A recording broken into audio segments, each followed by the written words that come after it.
Hey and welcome to the MX-5 guide on Okayama International in iRacing. One quick disclaimer because this track is very long and has many fast-paced turns. This means that the track temperature can have quite a big impact on the lap times here. The hotter the track, the slower your maximum pace will be. A good estimate is a drop or gain of about 0.5 seconds for every 10 degrees of track temperature. Keep this in mind when you practice, as well as that you can practice against my ghost car. I've uploaded all lap files to the community Discord, which is linked in the description down below, together with the link to Garage 61 where you can find all the telemetry. Approach the first turn on the left edge of the track, use the blue cone on the right side as marker for braking, hit the brakes hard and shift all the way down into second gear. You want to turn in late to carry as much speed through the turn as you can. Stick to the left and turn in shortly before you reach the marshal booth on the left. Attack the curb and get back on the throttle as soon as you hit it. We are heading into another high speed turn, which is why you want to accelerate early to keep your momentum as high as you can.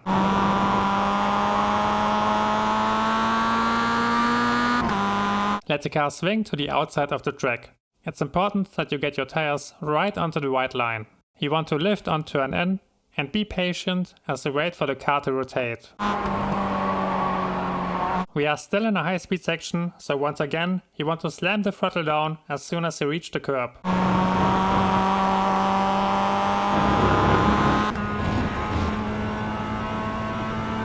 Before the next turn, you want to position the car on the left edge of the track and use the 50-meter board or the dirt on the left side of the track as markers for braking. Be smooth on the brakes and shift down into second gear. We already practiced this in the last two turns. We are heading onto a long straight, which means that you want to accelerate early to boost your momentum, so try to get back on the throttle as early as you can, ideally before you reach the inside curb.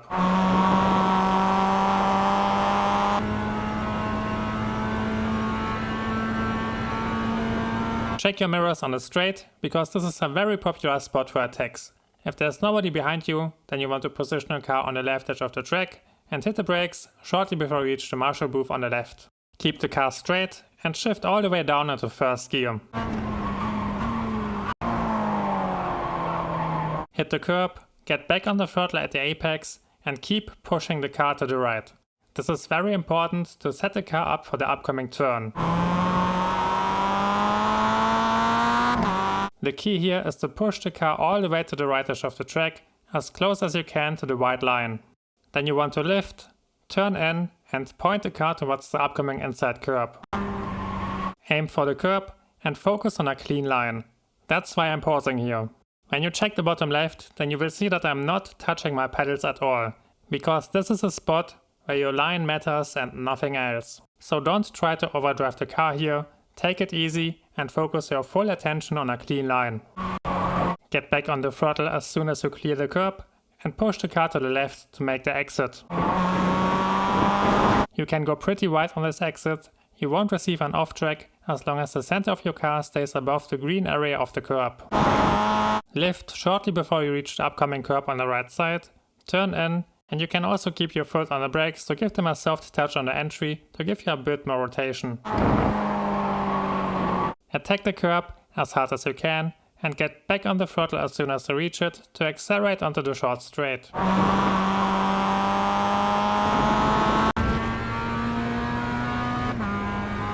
When you reach the 50-meter board, then you want to turn the wheel by a few degrees and point the car slightly towards the upcoming inside curb. Shortly after you want to hit the brakes and shift all the way down into first gear. Be ready to make corrections on the wheel whenever you feel like that the rear wants to get loose. Attack the curb, get back on the throttle because it helps you to rotate the car, but be a bit careful on the exit. If you are too aggressive on the wheel or throttle, then it's super easy to spin around here, so be ready to either open the wheel up again or to lift if needed. Push the car to the center left of the track, and even if there's no brake marker, after a few laps you will develop a good feeling for this turn. You want to give the brakes a soft tap and aim for the same line like through the last hairpin.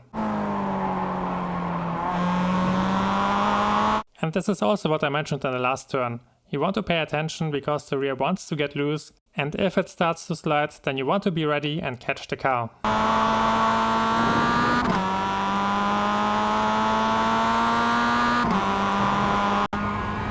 For the last turn, you want to hit the brakes shortly after you pass the green curb on the left side of the track and shift down into second gear.